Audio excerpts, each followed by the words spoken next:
Last year, the Florida Gators were trending toward a top 5 class over the summer, but they struggled on the field last fall, and Billy Napier finished outside the top 10 at number 11 in 2023.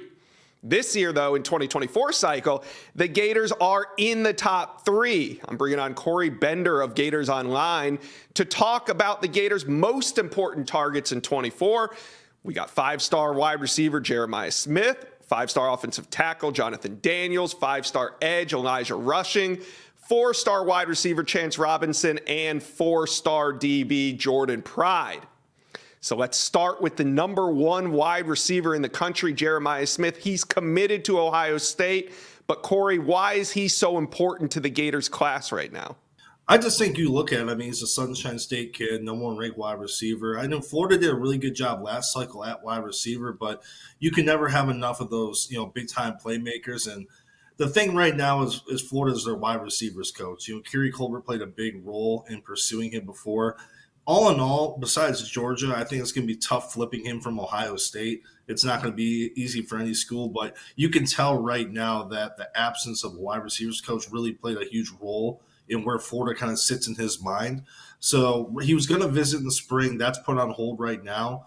But I think overall, when it comes to these schools outside of Ohio State, Florida was one of those schools on the short list that he was giving an honest look to. And like I noted before, it's going to be really difficult flipping him. But Florida was still in the mix. They've got multiple visits last year. They're going to get him on campus this spring. And right now, going to kind of hit a halt because of with Florida not having a wide receivers coach. Hey, keep getting them on campus and anything can happen. Another one that the Gators have gotten on campus and are going to see what could happen with it is 5-star offensive tackle Jonathan Daniels. He was in Gainesville in the past week. He's the number 1 rated offensive tackle on threes out of Pensacola. He's been a big riser in the rankings. Also, a lot of college programs taking notice of him as well, the Gators being one of them. Where do the Gators stand with Jonathan Daniels? I would say right now they're probably in that top 5 range. It's still pretty early. I mean, you kind of look at his ranking, number 1 offensive tackle on 3. Florida just offered him a month ago. The same, I think it was Miami as well. So you look at that, you're like, why did they offer so late? But a lot of schools were kind of in that same mix. He's a big riser, like you said. And I think right now he admitted to Chad Simmons recently he's feeling a lot of pressure. He's feeling, he went from a mid 4-star prospect who was getting a lot of attention to now, hey, you're the number 1 offensive tackle in the country. So I think he's just taking it day by day. A lot of schools are on his short list, and Florida being one of them. And they definitely made a really strong impression. He's supposed to come back here in the spring. And it would be pretty surprising if Florida didn't receive an official visit. I know those relationships are still fairly new, but Florida's definitely heavily in the mix there. I would say right now, maybe Florida State has the most momentum with them just because they've been recruiting them much longer than a lot of these other big-time programs that have entered the mix in recent months. So I think right now it's kind of a wait and see with them. But, a lot of schools still have a realistic shot at landing him. I just think it's going to be kind of a waiting process to really kind of see with his official visits. Yeah, LSU involved in that one as well, but looking like a UF-FSU battle right now. 5-star edge Elijah Rushing. Let's move on to him. 6'6", 225 pounds, out of Tucson, Arizona. How did the Gators get involved in this recruitment? Well, his dad's George Rushing, played tight end for Florida. And then his brother actually walked on in Florida too. So it's a very interesting situation. His brother Cruz walked on in Florida, but now he's at Arizona. They're from Tucson, so that's the hometown school. And I think if he leaves the West Coast, I think Florida is viewed as the most realistic spot for him. Just based off he's visited several times, he's going to come back in the spring, in the summer, for an official visit. But I think his brother transferring to Arizona, where I think he's had a better shot at playing. It's a hometown school, and if Arizona can somehow reel him in, I mean that's one of the biggest commitments I think they would have had in a long time. So I think right now I think Florida had more momentum, I would say, several months ago. And then once his brother transferred, I think it was in late January, that kind of put a fork in everything as far as where's Florida going to finish long term. So we'll see. Miami got him on campus here in March. Schools are in the mix too. You got Notre Dame heavily pursuing him. Yeah, that'd be a big pickup on the defensive line for the Gators. Let's move on to 4-star wide receiver Chance Robinson out of St. Thomas Aquinas down there in Fort Lauderdale. He's a top 100 wide receiver. Where do the Gators stand with Chance Robinson? It's kind of in the same mix like Jeremiah Smith. Florida's still heavily on his radar. One of the biggest things he mentions is Derek Lagway. having a big time quarterback in the class is for him. He said, "Hey, I'm a big time wide receiver, but a really good elite quarterback makes you even better." So the presence of him obviously being is massive for them possibly getting Robinson. But when we spoke to him a few weeks ago, we said Georgia, Auburn, and Georgia, Auburn. There's one other school they said are definitely going to get official visits from them. Penn State's the third one. So Florida's kind of, I'm not going to say on the outside looking in. They just need to get them on campus. It was the same thing when they had Kerry Colbert. Florida was going all in for him. They still are. They have about 3-4 staff members pursuing him, but it's like I said, it's a wait and see right now. You would have thought by now Florida would have filled that wide receivers role. I know they're comfortable with David Doker, the assistant wide receivers coach. He's playing a huge role in pursuing Robinson too. So there is a level of familiarity right there. But on some of these wide receivers, they have Florida on the short list. They really like them, but they're kind of hitting pause a little bit with Robinson being one of them. All right, let's move on to 4-star safety Jordan Pride at IMG Academy, the number 7 ranked safety in the country. Now, he's been committed to FSU since July of 2021. We're coming up on nearly his 2-year anniversary of committing to FSU, but his commitment's on thin ice. Can the Gators flip him?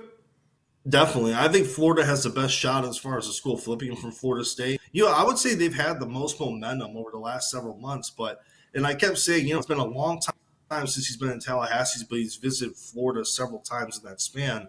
But then this past weekend, he got Tallahassee. So it's going to be very interesting. The same type of thing. I think 3-4 months ago, I was leaning towards Florida being able to flip him. I still do. I still think he's the most likely flip candidate for the Gators right now. But, Florida State, they're recruiting very well. They just got back on campus, and they're the last school to kind of be in this ear. And, Florida going to get an official from them. Obviously, Florida State, I'm sure he's going to take several official visits, not just going to be those two schools. But when it comes down to the very end, I think it's going to be an FSU and Florida battle, and Florida's right there knocking on the door. They definitely have a real shot at flipping Pride from FSU. Always important to flip those rivalry targets. Thanks for keeping us updated on Florida's most important targets in 2024. But I want to talk to you about a little bit about NIL before we get out of here. The Jaden Rashada situation put Florida's NIL in the spotlight at the end of the 2023 cycle. Has anything been done to kind of correct this? And can NIL be a weapon for Florida moving forward?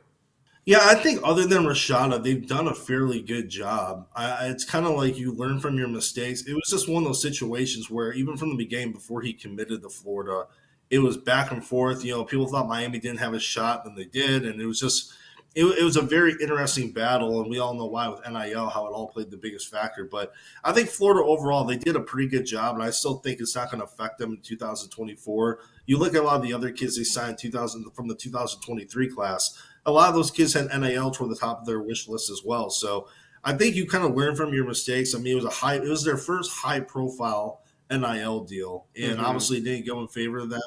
It definitely kind of left a scar in the program from a recruiting standpoint, I would say. But I think overall, I know obviously the Gator Collective, the Gator Guard, is still well regarded with a lot of these kids. They're doing a good job of, kind of putting those deals together for a lot of these prospects and signings. So I wouldn't read too much into it. I think they're going to learn from that Rashad situation, and I think they're going to do for 2024 class when it comes to that.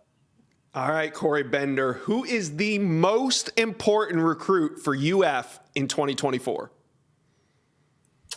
Yeah, and I think a lot of people would say, hey, you would go to an uncommitted guy, but I think Derek Lagway, I think there's no question about it. I think with being a 5-star quarterback, and I think a lot like you said, Chance Robinson, a lot of these wide receivers, that's one of the first things they mention is, they have an elite quarterback in the class. And after missing Rashada last cycle, his commitment's even more important now. I think if you would have held on to Rashada, obviously you want to have Lagway in the class. He's a 5-star quarterback. He could be start several years in Gainesville, but I think he's the glue of the class. He's the face of the class when it comes to recruiting as well. And over the weekend, he mentioned that Florida's only visit he has scheduled. He's coming back for the spring game. TCU's recruiting on some other schools, but he's locked in with Florida. Doesn't plan to take any other visits, and as long as that continues, I think Florida's going to have a shot at finishing very high in the rankings. The thing I'm interested in seeing is this fall. A lot of people kind of expect Florida to kind of have a middle-of-the-road type of season. It could go either way. Does he look at it as far as a negative, as far as, man, do I want to join this program? Or is that, hey, I can come right in. I think I can be the face of this program. I can change everything. So it's going to be interesting, 7-8 months from now, how everything plays out. But I think no doubt about it, I think Lagway is by far the most important recruit for Florida this cycle. Yeah, I mean, Billy Napier got a top 3 class right now. The main reason why, Derek Lagway. And you're right, he's going to help recruit. We'll see if UF can finish top 5, at least top 10 in 2024. Corey Bender, thanks for joining the Inside Scoop. Yeah, thanks a lot, Josh. Thanks for having me on. Thank you for watching. Make sure you smash that subscribe button for me. And remember to check out all the videos on the On3 YouTube page.